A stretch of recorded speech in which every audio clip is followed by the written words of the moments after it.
warahmatullahi wabarakatuh, teman-teman. Selamat pagi. Ya, alhamdulillah kita sudah memasuki pertengahan bulan Ramadan. Bagaimana teman-teman puasanya? Ya, selama kita berpuasa, terkadang kita ragu akan keabsahan puasa kita, apakah sah ataupun tidak. Nah, di sini aku akan menjelaskan kepada kalian mengenai 6 hal yang tidak membatalkan puasa menurut kitab Matan Safinatun Najah karangan Syekh Salim bin Sumail Al-Hadrami. Yang pertama, sesuatu yang masuk ke dalam rongga perut kita karena kita tidak tahu. Nah, tentunya hal ini adalah mungkin terjadi bagi teman-teman kita yang sangat awam, atau mungkin dia masih baru masuk Islamnya, ataupun mualaf, ataupun dia jauh dari para ulama sehingga dia awam. Contohnya adalah di saat dia berkumur-kumur untuk wudu,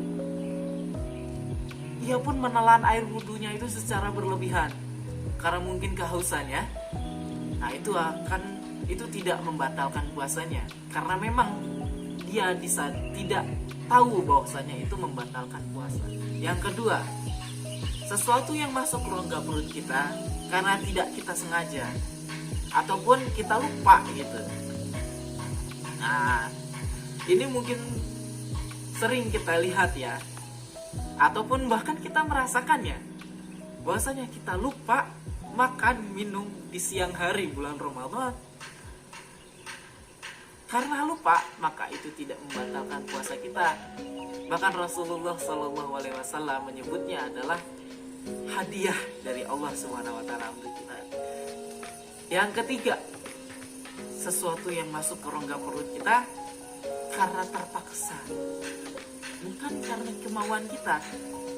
Mungkin di Indonesia hal ini hampir mustahil terjadi. Namun coba kita lihat teman-teman kita yang ada di luar sana, teman-teman kita yang berada di negara yang minoritas Islamnya, yang mungkin bahkan negaranya tidak menerima keislaman orang tersebut, tidak menghargai Islamnya orang tersebut, teman-teman kita. Coba contohnya dia memiliki atasan ataupun pemimpin, lalu ia menyuruhnya, saudara kita ini, untuk makan di bulan puasa, di siang hari, untuk minum juga. Apabila dia tidak menerima perintah tersebut atau tidak melaksanakannya, maka ia akan disakiti, dianiaya, ataupun dipenjarakan, bahkan sampai dibunuh sekalipun. Maka dia tidak apa-apa, tidak masalah untuk makan dan minum dan masih melanjutkan puasanya. Itu tidak membatalkannya atas dasar pemaksaan. Namun jika hal itu masih bisa ditolak ataupun kita masih bisa menolaknya dengan baik-baik, maka harus ditolak, wajib ditolak, teman-teman. Nah, yang keempat adalah sesuatu yang bercampur dengan air liur kita, berupa mungkin sisa-sisa makanan ataupun yang ada di sela-sela gigi kita. Nah, ini mungkin terjadi di saat pagi hari, teman-teman.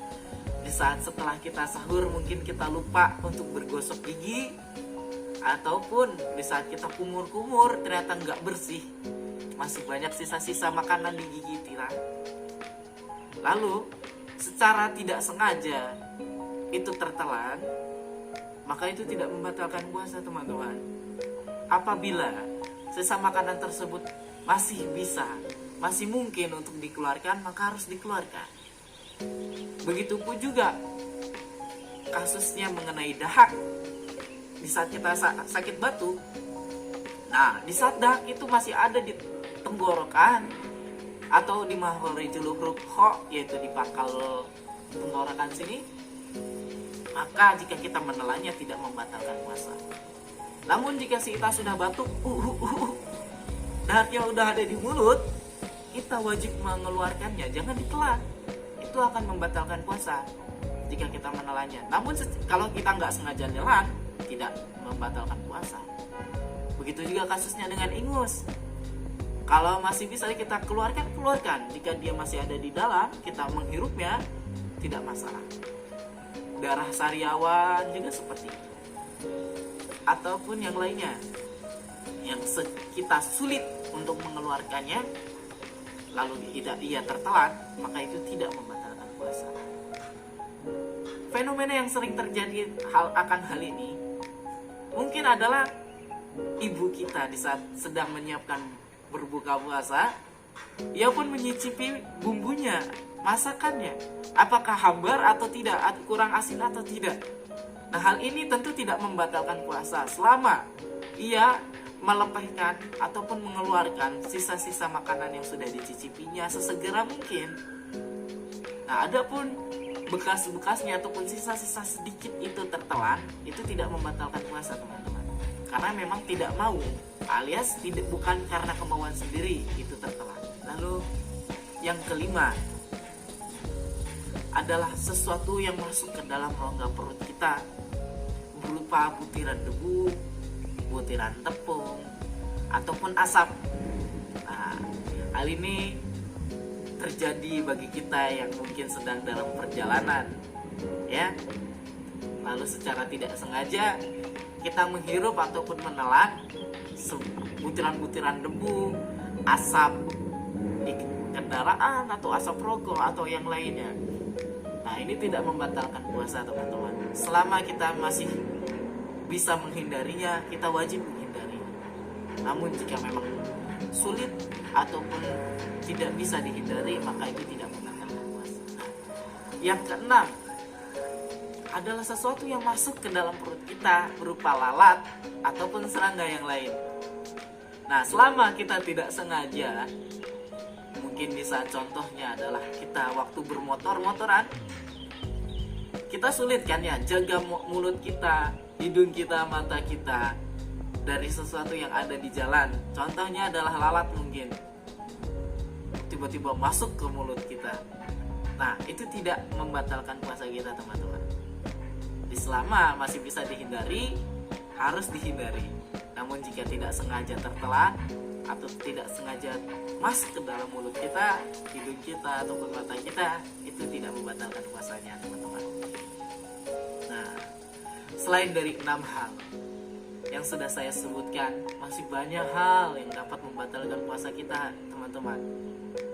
Jika itu kita lakukan secara sengaja, kita tahu itu membatalkan puasa, tidak ada paksaan dan merupakan kemauan kita, itu membatalkan puasa.